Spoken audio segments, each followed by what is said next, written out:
What's up, guys? Today is kind of a special one.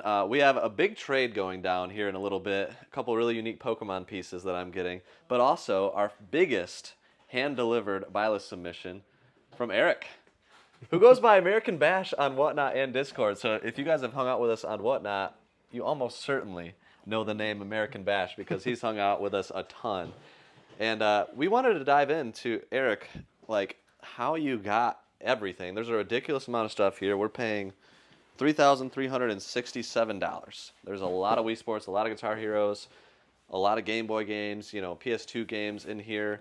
This is all buy list stuff that he said it took about a month to acquire. Yep. So how did you get all this stuff? What was your thought process and stuff like that? Let's go down that rabbit hole. Biggest thing was I just started collecting again, and I was looking for Okay. ways to help kind of pay for it. Nice. There's really kind of a few stores here or there, but most of my collection has been through Facebook Marketplace and disc replays, and this Okay. is the culmination of about a month of going through every disc replay in the state of Illinois, and just shopping around using the best promotions and the sales, and just leveraging what the pricing is compared to the buy list. So. That's cool. So are you like at the store with the Google Sheet buy list up at Yep. times? Every Okay. time I walk into any store or anything like that, it's like it's open up on my phone. My wife has it open as well when we're looking Nice. at times. It's like you go look at the PS2, I'll go look at the Wii, and we're just kind of double team it together. So That's actually really encouraging to hear because Sky Guy and I have kind of theorized like that it would be possible to go to a game store and kind of like see certain things that might make the most sense, and you can kind of just see based on what's here. These are things at game stores that, utilizing the right strategies and stuff you might be able to get for under our buy list prices. Wii Sports Resort, Wii Sports, Dr. Mario, Super Mario 3, Tetris, Super Mario World. There's like Tetris DX in here, which I know we went out to some game stores and were able to get that one for under the buy list. Sonic 3 GBA, that's one I wouldn't have expected. Advance Wars, you got a few of those. It looks like 3 of those in there. So that's cool. And you said this is like a side hustle to kind of mainly build your collection. yep. Which I was telling you upstairs, but I think that's just an awesome way to do it. That's how I build my collection. So, like, how many pieces, or like, what are some of the big pieces you were able to add through the profits of this sale? Biggest one overall is one that I had already paid for, but now I can get it fully paid off. Was I got the Dead Space, the Ultra Limited for the Xbox. Like that was one I've been looking for a while. That was for a reasonable price because there's only 1,000 copies of it, and See, I didn't know about this existing. it was It's 360, right? It was 360, and it was only available through their actual the website. It wasn't available. You couldn't get it at a GameStop or a Best Buy. It was only through the website because it was the first game. Nobody knew what Dead Space was. Nobody knew if it was going to be a good game or not. So That's sick. So it's an $800 or $900 grill. That's extremely rare. That you took about a month or 2 months to source all this stuff, and were able to get it. yep. And break even, and probably added some other pieces too. That's just the biggest one. Oh, absolutely, yeah. That's sick. That's inspiring. Like, I love that. I mean, I love going to game stores and just doing the rounds. It's not something that I get to do as much these days, but 2 weeks ago we went out and did a bunch, and there will be a video coming out about that. But like, it's so much fun. So about your collection, what are some goals that you have? What do you mainly collect? How do you collect? What's your style? Most of my collection has been, it's not just going for specific consoles. It's been going about the things that I grew up with. It's right now I'm focused on the things that I enjoyed. Like, as we talked about, it's like I'm very passionate about Digimon. So if it's Digimon related, whether it's a VHS, a little knick-knack, or it's the games, I want to collect them all. 360 is something that, obviously, when the store shut down, pricing kind of went all over the place. And unfortunately, people are still hoarding certain games. So it's like, I'm not trying to get the full Xbox library because there's still a lot of, I don't need every Just Dance or Kinect game. But it's like, I want to pick up the things that just matter to me, the things that I remember playing and enjoying. Okay. My wife just got back into collecting the Wii, so we've been picking up stuff, odds and ends, that I enjoyed from the Wii and that she wants to get. So Nice. But And then, do you also go for the weird and obscure, like the Dead Space, even if you didn't enjoy it? For a 360, yes. It's definitely going for anything that is kind of a little bit more on the obscure side that I think that I would just enjoy just having it as a conversation piece. Yeah. So like there's a lot of that for the 360 that you just, oh wow, they did a weird variant. Like there's a Children's Miracle Hospital one. It's just 3 games that are really not worth much. But when you bundle them together with that slipcover, it adds an extra 0 to the total. So I didn't know about that either. Interesting. That is a good conversation piece, and it sounds like we collect pretty similar because, if you look at my collection at the GameCube section, there's all these like, you got Go-Go Hypergrind, Cubivore, Pokemon Box. I didn't play any of those as a kid, but they're so interesting and cool to collect. But then there's NBA Live '05, which is like, I played it as a kid and enjoyed it. It's not worth anything, but it's just a fun game that I enjoyed as a kid. And then all the mains like Melee and Mario Parties and stuff. But we definitely have a similar style because I don't want to complete everything, and I don't have the room for it. it's not as much fun looking for the $1 Madden. So Yeah, I'm not into it. I'm not into that. So. more power to those who do. So. Yeah. No judgment. Do what you will. Before we ask Eric the burning questions about his time at GameStop, a quick word from our sponsor. BambuLab actually sent us their 2 new printers, the A1 and the A1 Mini, and we have been absolutely loving these for the business. I am shocked with the value that these things offer at an entry-level price. The print quality and the volume you can get out of both of these is absolutely amazing. And the overall quality is comparable to high-end machines, especially when you add this guy, which allows you to print in multiple colors. While we were setting them up, we found that everything calibrated by itself, which is great if you're new to 3D printing and might be a little intimidated at the thought of leveling things and making adjustments, but for us, it was a godsend. These things are super precise and super smooth even while maintaining high print speeds comparable to high-end models. And even after switching colors, it maintains insane quality. Now, both of these printers are equipped with advanced flow control and vibration compensation algorithms, which pretty much means no matter what I do to this table, it's gonna stabilize it, which is really cool. And then they also send you this little color swatch, which is super cool. It's made out of the material that you'll be printing with, and it even gives you the little code so you can order it right from the app. But with the A1 and A1 Mini, we're actually able to keep up with the output that we need, but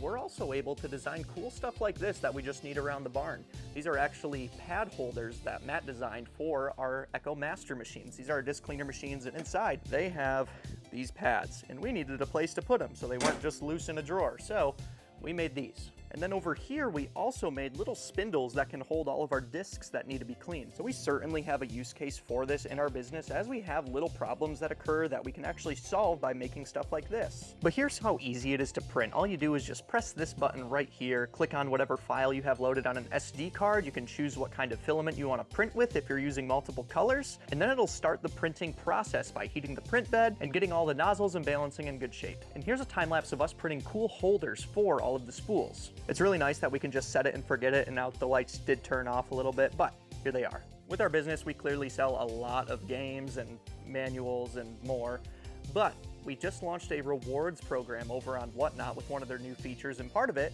we're able to make these cool little 3D printed tokens of appreciation for people that hit certain tiers. So these are always going to be changing, so we're going to be using these printers frequently to make some cool stuff for you guys. But again, these things are super amazing. They allow us to experiment with cool new things for you guys in our business, or things that we simply need around the game barn. To get one of these A1s or A1 Minis, you can actually check our link right here on the screen or go to the link in the description for more information. So thank you to BambuLab for sponsoring this video, but back to it. Okay, and as we kind of unpack the rest of the stuff you brought, which is a lot of 360, which you mentioned you enjoy collecting, I want to ask you, since you go to a lot of game stores, like in pawn shops maybe, thrift stores, whatever, but like let's talk about game stores and pawn shops. What are some of the things that you see that you like in a game store or pawn shop, and then maybe some things that are tougher that could be worked on? You know, we have a lot of store owners that watch.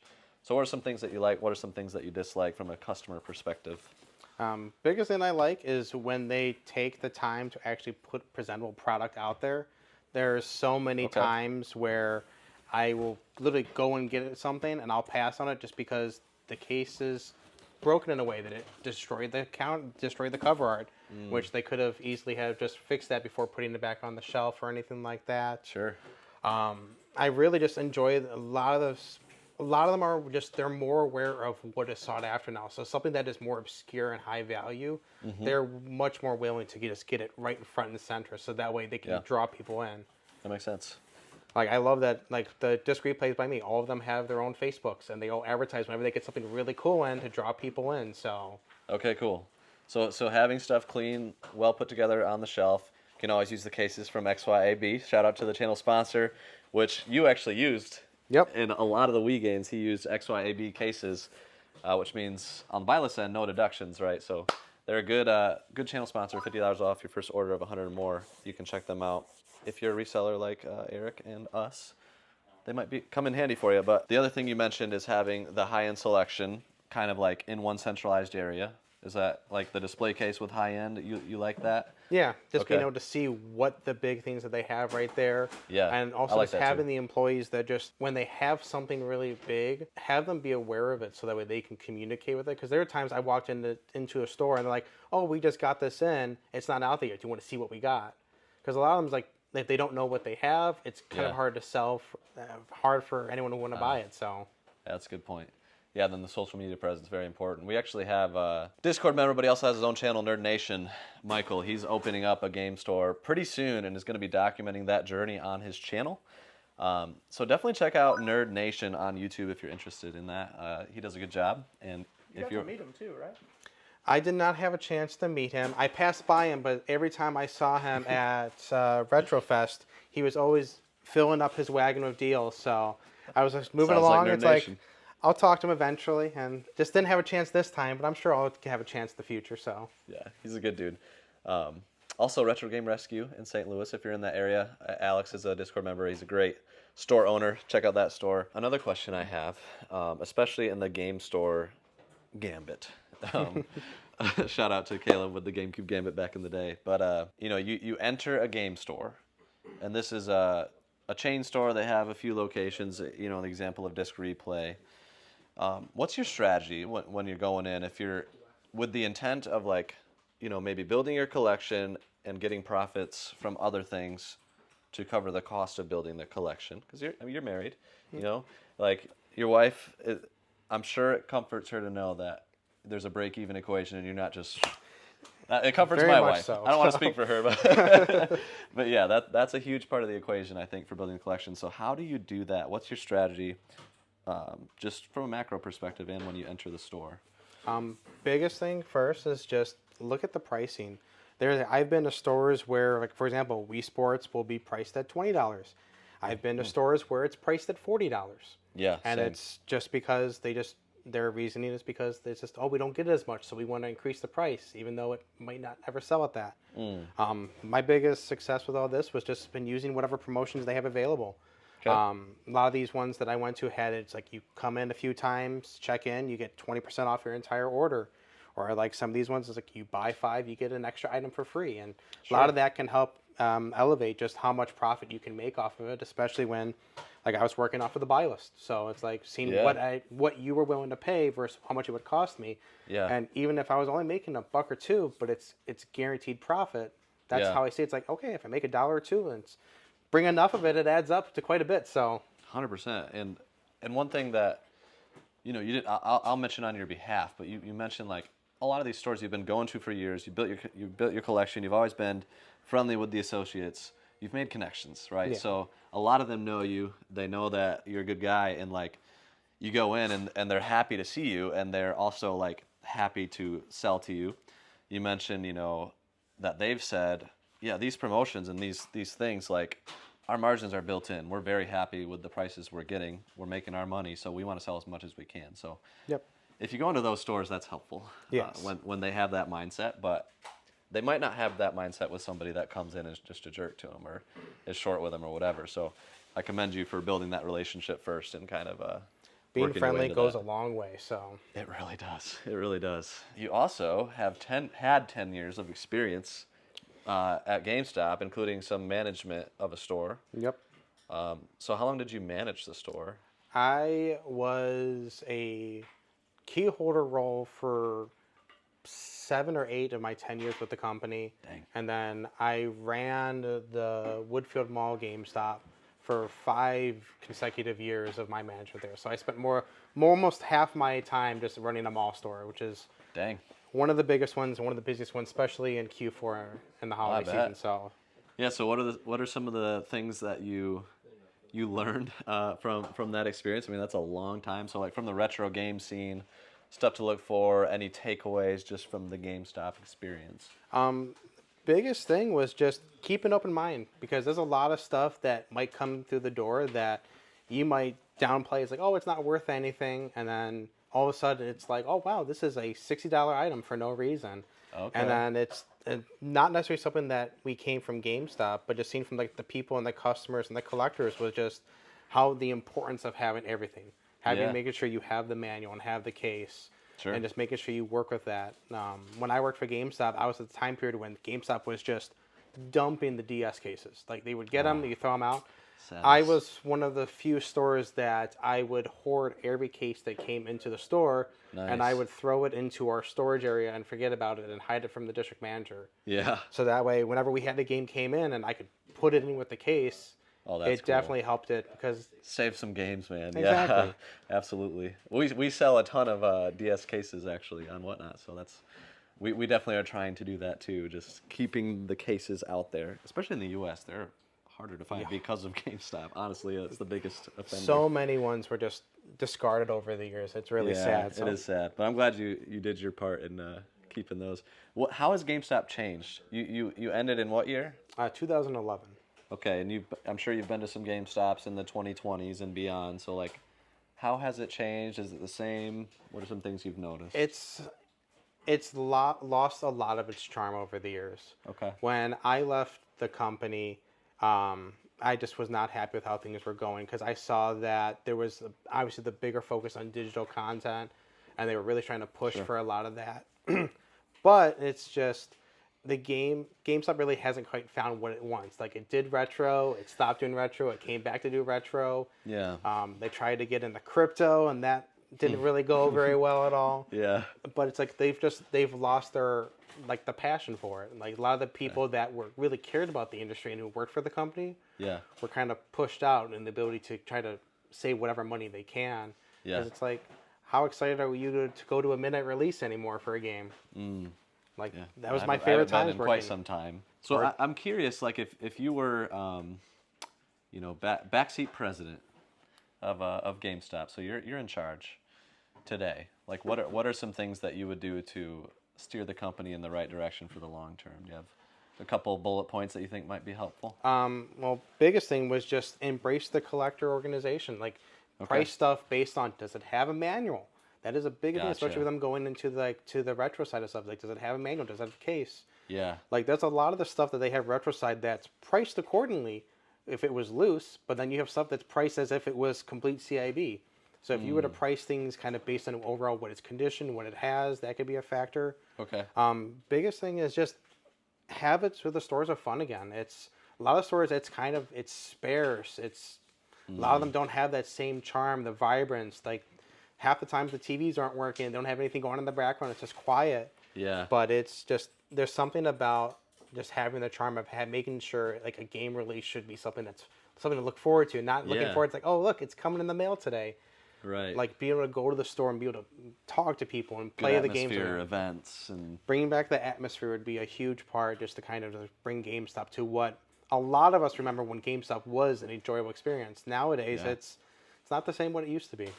I love that. Well, GameStop, if you're listening, you heard it here. But also, just game stores in general, I think the two great points that you made there were embracing the collector culture, because that's a lot of your audience. That's people that are buying the stuff in many cases. And then also like events and an atmosphere of like fun. And we met some game store owners, one in California who's doing, LAN parties and stuff today in 2024. And, so super cool to see stuff like that existing. And I think that's why the mom and pop game store has seen such a rise in the last, decade, really, since you've kind of been done working at GameStop. But we have a trade to get to. Yes, we do. So I got a TV, which originally was in a prison or a jail of some kind.